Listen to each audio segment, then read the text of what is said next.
परिशेषरे आसिला बहु प्रतीक्षित सुभद्रा योजनार प्रथम किस्ती टंका प्रदानर अपेक्षित मुहूर्त। एथिपाई ओडिशा राज्यर लक्ष लक्ष महिलांक मनरे खेली जाइछि अद्भुतपूर्व आनंद और उत्साह। यह सांगकु राज्य सरकारंकर बड़ घोषणा जे महिला हिताधिकारी माने ए पर्यंत सुभद्रा योजना रे आवेदन करि पारि नाहांती सेमानकु मध्य सुभद्रा योजनार प्रथम किस्ती टंका प्रदान कराजिबो। जय जगन्नाथ। नमस्कार, तपन यूट्यूब चैनल को आपनकु स्वागत।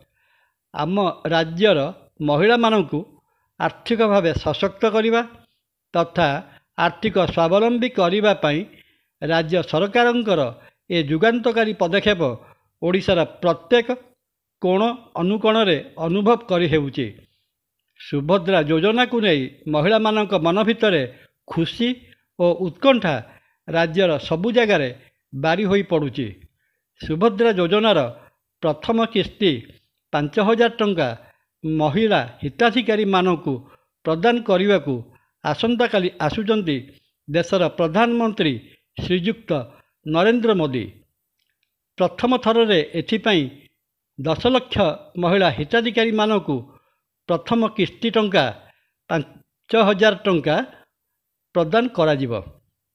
आसंता काली अर्थात 2024 सेप्टेम्बर मास 17 तारीख मंगलवार दिन आमर प्रधानमंत्री श्रीयुक्त नरेंद्र मोदींकर जन्मदिन उपलक्षे प्रधानमंत्री श्रीयुक्त नरेंद्र मोदी हाथ में यही सुभद्रा योजनार शुभारंभ कराजिबो। एथिपाई राज्य राजधानी भुवनेश्वर ठारे एक भव्य कार्यक्रम आयोजन करा जाई अछि। एही सुभद्रा योजना कार्यक्रम उद्घाटन करी स्वहस्तरे महिला हिताधिकारी मानकु प्रथम किस्ती 5,000 टंका प्रदान करिवे प्रधानमंत्री श्रीयुक्त नरेंद्र मोदी। राज्य उपमुख्यमंत्री श्रीमती प्रभाती परिडा एही सूचना गणमाध्यम को प्रदान करिसंती। आम राज्य रे समाजर अर्धेक संख्या विशिष्ट महिला मानक कल्याण पई उद्दिष्ट सुभद्रा योजनार सफल रूपायन निमंते राज्य सरकार जेतिकी तत्पर ताठारु राज्यर महिला हिताधिकारी माने मध्य बेस उत्साहित अछंती। सेमानक मन मध्यरे एक नूतन आत्मविश्वास और आत्मप्रत्यय वृद्धि हेला परि लागुछि। जेउ महिला हिताधिकारी माने गत सेप्टेम्बर 15 तारीख सुधा आवेदन करथिले प्रायतः सेमानक अकाउंट को 1 टंका लेखाए टोकन मनी आसीगलानी। सेमानकर रेजिस्टर्ड मोबाइल रे ए संपर्कित सूचना मध्य मिली सारिलानी। ए संपर्क सूचना दे राज्य उपमुख्यमंत्री श्रीमती परिडा आउरी कहिसंती जे परीक्षामूलक भावे महिला हिताधिकारी मानक अकाउंट को 1 टंका लेखाए पठा जाइछि। आसंता काली सुभद्रा योजनार प्रथम किस्ती 5,000 टंका सही हिताधिकारी मानक खाता को पठाई दियाजिबो। श्रीमती परिडा पुणी कहिसंती जे जो महिला हिताधिकारी माने सुभद्रा योजना रे आवेदन करिसंती किंतु सेमानंकर अकाउंट को 1 टंका जिबार मोबाइल मेसेज जाई नहीं, सेमाने मध्य व्यस्त हेबा दरकार नहीं। जांच पर सेमानक अकाउंट को मध्य 5,000 टंकार प्रथम किस्ती टंका पठाई दियाजिबो।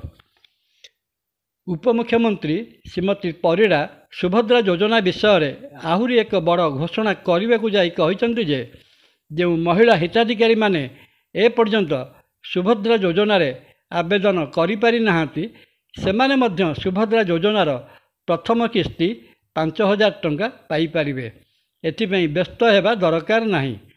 सुभद्रा योजनार प्रथम किस्ती टंका गत रक्षाबंधन उत्सव उपलक्षे दिया जाउथिले मध्य तांको सरकार डेरी रे गठन होइथिबारु एथिपई आसंता 2025 मसीहा फेब्रुआरी मास पर्यंत सुभद्रा योजनार प्रथम किस्ती टंका पई हिताधिकारी माने आवेदन करि परिबे एवं सेमानकु सुभद्रा योजनार प्रथम किस्ती टंका प्रदान कराजिबो। या परे 2025 मार्च मासरे महिला दिवस रे सुभद्रा योजनार द्वितीय किस्ती 5,000 टंका प्रदान कराजिबो। वीडियोटी भल लगिले लाइक କମେଣ୍ଟ ଓ ସବସ୍କ୍ରାଇବ୍ କରିବା ପାଇଁ ଅନୁରୋଧ। ଜୟ ଜଗନ୍ନାଥ। ନମସ୍କାର। ତପନ।